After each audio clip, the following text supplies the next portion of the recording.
raconte que dans le grand royaume blanc vivait un petit garçon qui s'appelait Tinouk. Son père était mort alors qu'il n'était qu'un bébé et il habitait seul avec sa mère dans un igloo. Parfois, Tinouk partait à la pêche avec ses oncles et ramenait du poisson pour le déjeuner. Mais la plupart du temps, comme il n'osait pas quémander, Tinouk et sa mère ne mangeaient pas à leur faim et le garçon en souffrait. Aussi un matin, Tinouk décida qu'il était assez grand pour apporter de la nourriture sans l'aide de quiconque et il prépara son kayak et ses filets.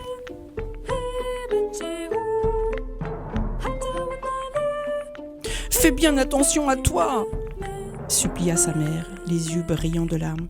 « Tu n'es pas encore un homme !»« Ne te fais pas de soucis, je vais pêcher plein de poissons !» lui répondit le petit garçon. C'était le début de l'été. La banquise avait cédé la place aux grandes étendues de toundra que venait lécher l'océan arctique. La journée promettait d'être somptueuse, baignée d'un soleil qui ne se coucherait pas, car à cette époque de l'année, il n'y a pas de vraie nuit en terre inuite. Dans son kayak, Tinouk ne prit pas un instant de repos. Des heures durant, il posa ses filets, puis les retira. Mais malgré toute sa patience et sa détermination, il ne réussit à ramener que 2 malheureux poissons. « Oh, faut que je rentre maintenant, mais bon, j'ai pas pêché grand-chose. Que va penser maman ? J'aurais tellement voulu lui faire plaisir, puis qu'elle a à manger, quoi. » Bon, il ravala ses larmes. Il ne voulait pas pleurer comme pleurent les enfants, parce qu'il voulait plus être un enfant.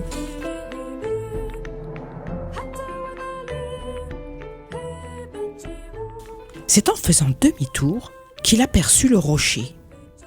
Un rocher énorme qu'il n'avait jamais vu. Il se frotta les yeux. Bon, je rêve, c'est pas possible, hein. Ou alors je me suis perdu. Il eut un instant de doute, il scrute les alentours, mais bon, tout était semblable comme d'habitude, sauf cette colline. Bon, c'était curieux. Alors Tinouk se met à ramer en direction de ce drôle de rocher, et quand il est tout près, quelle surprise! C'était pas un rocher, c'était une baleine. Une baleine énorme, endormie là, à moitié sur la plage et à moitié dans l'eau. « Oh, comme elle est grosse !» s'exclame le jeune garçon. « Oh, ça en ferait de la viande à manger pour plusieurs mois !»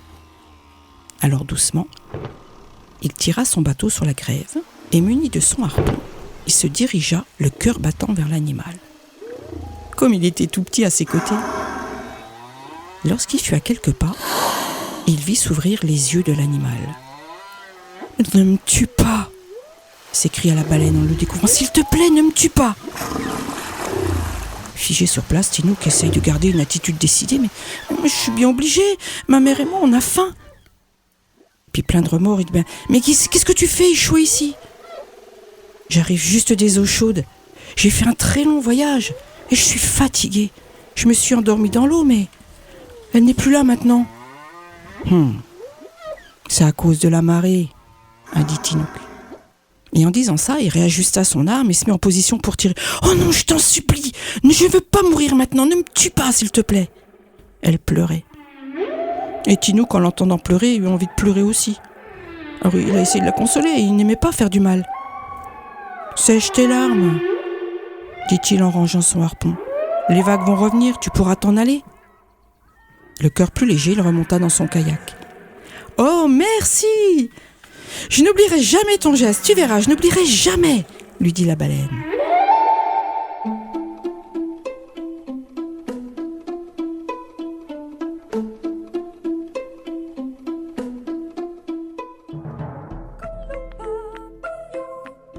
Le soir venu, Tinouk ne raconta rien à sa mère. Il avait un peu honte de s'être laissé à la pitié. Et puis, en plus, ils n'avaient pas suffisamment à manger, tous les deux. « Oh, je suis pas si courageux. Je suis pas encore un homme. » Le lendemain, il retourna pêcher.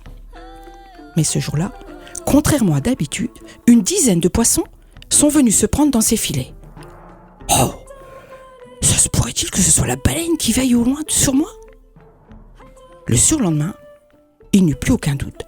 Sa pêche était si bonne qu'il alla au marché en vendre une partie. Et ça continuait ainsi. Tinouk attrapait suffisamment de poissons pour que non seulement sa mère et lui mangent à leur faim, mais qu'en plus ils gagnent bien leur vie. Souvent, lorsqu'il était seul en mer, il apercevait l'animal qui nageait au loin. Il savait que c'était elle parce qu'elle lui faisait des signes avec sa queue. Et lui, des larmes de reconnaissance plein les yeux. Il lui faisait des signes avec sa main.